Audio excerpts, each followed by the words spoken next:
Yara Shahidi. It's wonderful to meet you. I'm Afua Hagan from the British Blacklist. I'm here today to talk about your part as Tinkerbell in Peter, Pan and Wendy. Such an iconic character, right? How did you approach putting your stamp on Tinkerbell? Oh, great question. I think it was easy because the script that David came in with already had a Tinkerbell that had just different qualities and characteristics to her, even based on her relationship with Wendy alone, rather than making Tinkerbell this fiercely jealous kind of character as she's been portrayed before.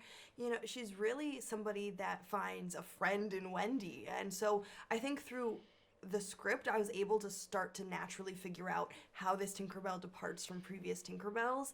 And then the rest of it came down to playing on set. I mean, David and I went back and forth before any set day about physical references, references for emotions and expressions, especially as a character that speaks in her Tinkerbell fairy language. And so a lot of silent films, but even down to Josephine Baker, there's something so beautiful about her expressiveness in her performances that has impacted generations, that I was trying to figure out how I could emote in a way that the audience would instantly know what I'm feeling, even though I'm taking up so little space on screen. So little space on screen, but such a huge character. But like you said, we can't really understand what you say without giving any spoilers. Yeah. It's all bells and it's beautiful. But how do you approach acting like that without being able to use your words? Well, this is by far one of the most creative processes I've ever been on, just because from, having a character that speaks in her bells and whistles, and somebody that flies around, and even filming it on a set that, isn't far off from this kind of setup that we're in now. I wasn't on the stages where they'd built these massive caves and ships and all of that. I was just in a studio. And so it really did require another level of imagination. But I think for me, where not speaking was almost helpful to character development was this, it helped me bring that kind of central idea of what does it feel like to be unheard, and how would that change how you move and how you express yourself, how you get people's attention. And so I think the fact that she is so few, like her words are so few and far between and you can't understand them, actually helped me build that feeling of tension almost. I mean, keeping it playful, but that feeling of tension of what does it mean to have something that you want to say and no one around you is understanding what you're saying.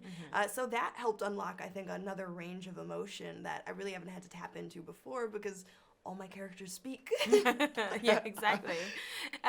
You mentioned today's the first day you've met your cast members, and I read that you did some of your scenes by yourself in a garage. I did with the green screen. all of my scenes. Talk to me about that. It was again, when I say most creative process ever, it was really, I think the best word I could find is meditative, in terms of being like, I really had to rely on myself in this world that I've created around me, because it wasn't what was reflected. And I mean, David did such a great job, and I really appreciated his guidance in giving me as much to work with as possible, from giving me scenes that they had filmed so I knew what scene I was being added into, and play-by-play storyboards, and I even had, any pictures he could send. And so he made it as immersive of an experience as possible. But, I think part of using the motion capture technology is that you can't be in the middle of some stage. You have to be by yourself, sitting very still, doing these expressions. And so it did require, I think, another level of imagination and another level of creativity to look around and truly believe I was somewhere I wasn't, and to be able to kind of tap into that so quickly, which I enjoyed. It was a challenge unlike anything I've done before, but I ended up, I think, liking, I had to hold myself to a certain standard of okay, when I'm my only acting partner. Well, Yara, we loved you as Tinkerbell, so thank you so very much. Thank you so much. Thank you.